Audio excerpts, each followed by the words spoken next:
Jemaatku yang terkasih dalam Kristus Yesus, firman Tuhan hari ini mencoba memperbaiki, kalau saya katakan memperbaiki mungkin pas ya, memperbaiki atau mengkaji ulang paradigma kita tentang memberi pertolongan, tentang membantu. Sebab apa yang diberitakan firman Tuhan hari ini bagi kita adalah sesuatu yang tidak lazim dalam kehidupan kita. Biasanya kalau kita membutuhkan pertolongan,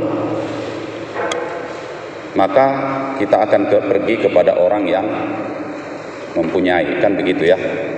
Kalau kita butuh pertolongan, yang kita temui biasanya orang yang punya, orang yang punya uang. Betul Bapak Ibu ya? Itu yang biasa toh? Nah, itu biasa manusiawi seperti itu, duniawi. Amat sangat jarang orang meminta pertolongan kepada orang yang tidak punya. Dan itu fakta firman Tuhan hari ini.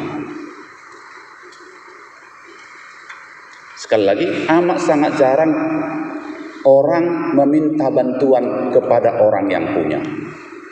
Yang tidak punya, itu jarang. Lalu apa maksud Tuhan memerintahkan Elia untuk pergi ke seorang janda yang miskin dan papa? Bukankah di tengah umat Israel banyak orang berada, banyak orang kaya, dan saya yakin pasti banyak juga orang kaya yang baik di sana. Saya percaya masih ada orang-orang berada di tengah-tengah Israel yang kaya, yang takut akan Tuhan waktu itu, meskipun raja dan umumnya orang kaya tidak takut akan Tuhan, tapi saya yakin pasti ada. Tetapi mengapa Tuhan justru mengutus dan menyuruh Elia untuk pergi ke seorang janda yang miskin untuk meminta pertolongan? Bahkan lebih lagi, bukan sekedar janda. Dari teks yang kita dengarkan, janda ini berada di kota Sidon yang bukan wilayah orang Yahudi. Artinya apa? Perempuan janda ini bukan penyembah Yehova Allah Israel. Dia tidak satu iman, dia tidak satu agama dengan Elia. Tetapi pertanyaan besar, mengapa Tuhan menyuruh dia untuk pergi kepada seorang janda yang bukan satu iman? Memang sering sekali cara Tuhan untuk menolong kita di luar logika, di luar nalar. Mana buktinya kalau perempuan ini bukanlah satu iman Elia? Jawabannya jelas, demi Yehova Allahmu yang hidup. Dia tidak katakan demi Yehova Allah kita, Allahmu. Dan di bagian akhir baru dia mengaminkan, sungguh Tuhan Allahmu benar.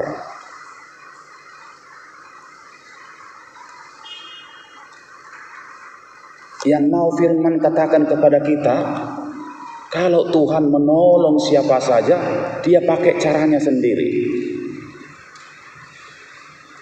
Dia pakai cara Tuhan, bukan cara kita. Kalau cara kita seperti tadi, kalau aku butuh pertolongan, aku akan mencari jemaat yang punya uang. Itu caraku, cara manusia,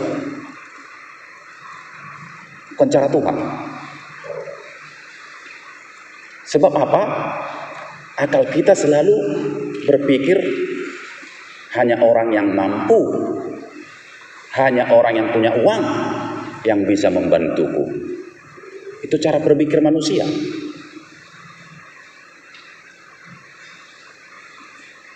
Tapi cara berpikir Tuhan tidak, Bapak Ibu. Cara berpikir kita, oh hanya satu sukuku yang bisa menolongku, hanya satu agamaku yang bisa menolongku. Oh, itu cara manusia. Cara Tuhan ternyata berbeda. Seorang janda di Sarfat yang tidak seiman menolong Elia, hamba Tuhan.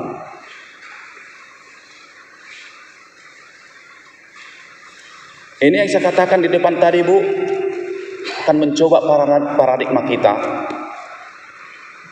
untuk memahami, menolong, dan ditolong. Fakta kedua yang dapat kita lihat dalam firman Tuhan hari ini adalah bahwa Elia juga orang yang kekurangan, orang yang tidak punya apa-apa. Janda itu orang tidak punya apa-apa, orang miskin. Elia juga orang tidak punya apa-apa, tetapi Tuhan memerintahkan Elia untuk pergi menjumpai janda ini. Tuhan mau memelihara kehidupan janda itu. Tuhan mau menolong janda itu melalui hambanya Elia. Sekali lagi, kedua tokoh di teks kita, baik Elia, baik janda, dua-duanya orang miskin. Dua-duanya orang tak punya apa-apa. Tapi sekali lagi, Tuhan mengutus hambanya supaya janda itu ditolong. Nah, ini kritik, autokritik dulu ya pada hamba Tuhan. Kita hamba-hamba Tuhan, pendeta, sintua, semualah.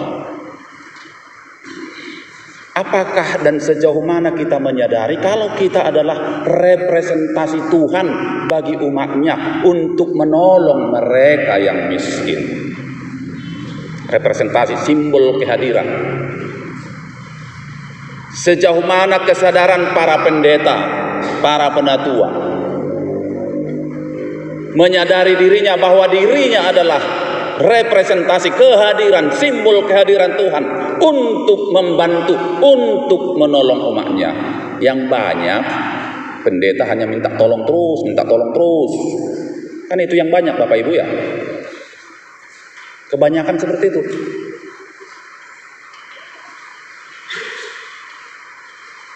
Kalau minta tolong untuk jemaat ya nggak masalah, sebab itu untuk umat. Tetapi yang saya maksudkan adalah minta tolong untuk kepentingan dirinya. Apalagi belakangan ini, seperti biasa tahun-tahun sinode, kan banyak pendeta meminta pertolongan pada jemaat untuk memodali, mendanai, untuk merebut satu jabatan struktural di HKBP yang tentu sangat memalukan dan memuakkan. Baik dari Porus sampai Preses. Itu fakta.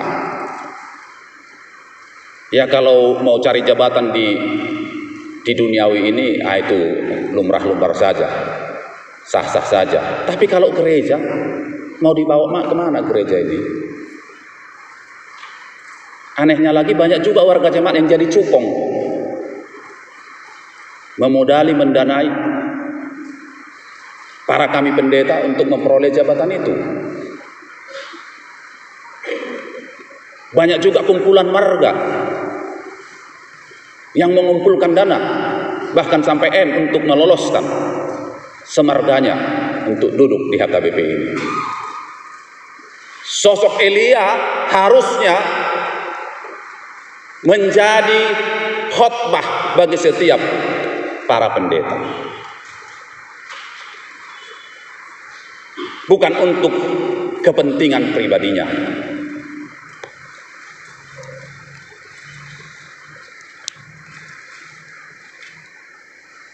Kalau saya katakan pendeta kebanyakan meminta kepada warga jemaat yang punya uang, itu fakta. Saya tidak malu mengatakan itu. Dan bukan hoax, itu fakta.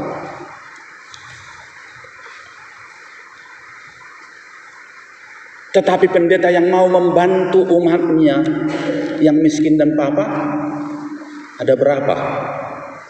Bisa dihitung dengan jari.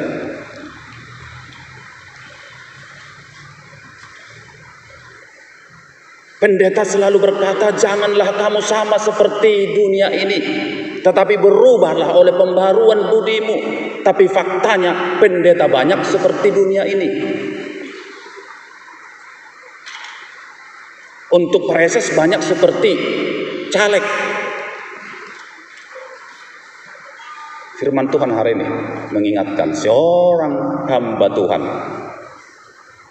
kehadirannya adalah untuk menolong, membantu, memberi bantuan.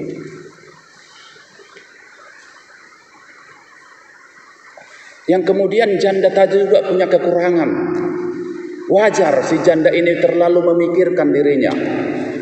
Wajar Bapak Ibu sebagai warga jemaat risau dan khawatir. Kalau aku minta tolong, ada rasa khawatirmu, ada rasa bimbangmu ketika engkau dalam kondisi terpuruk. Wajar. Tetapi kalau saya itu tidak wajar. Sebab saya hamba Tuhan.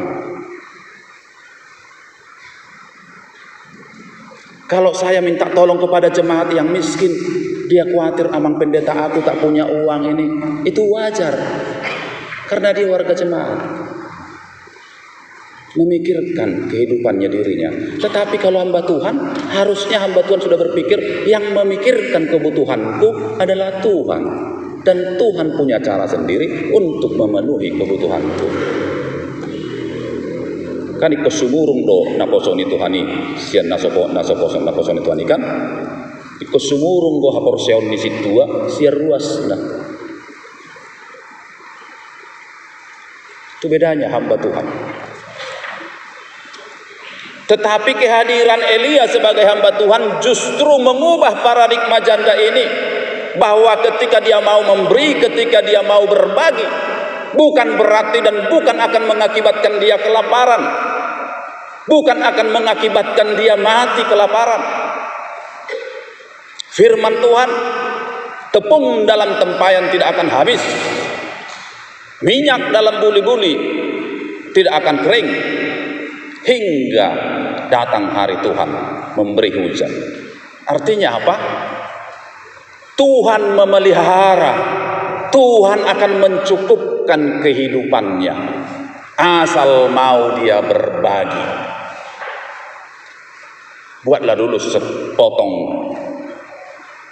roti kecil bagiku, asal mau dia berbagi.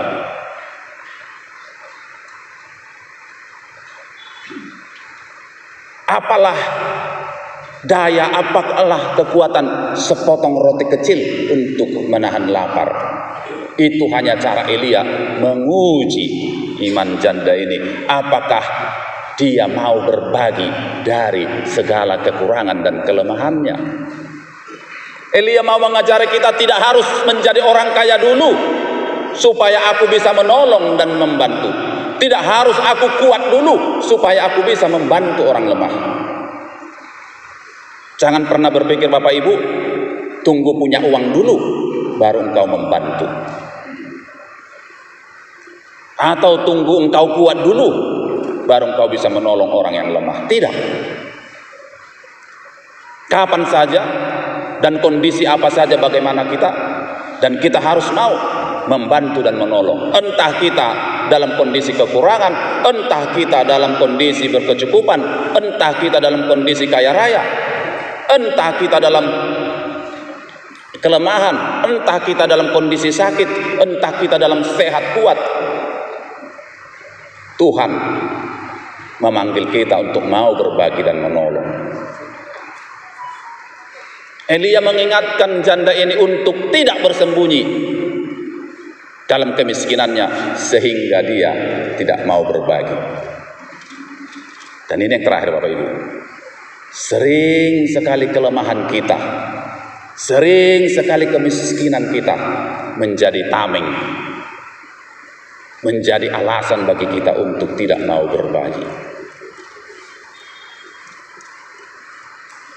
Tuhan tidak mau itu. Bukan hanya saya, bukan hanya Sintua, kita semua orang percaya adalah representasi Tuhan, simbol kehadiran Tuhan di dunia ini untuk memberi pertolongan, untuk membagi cinta kasih kepada semua orang. Sadari Bapak Ibu, dirimu adalah kehadiran, simbol, representasi Tuhan.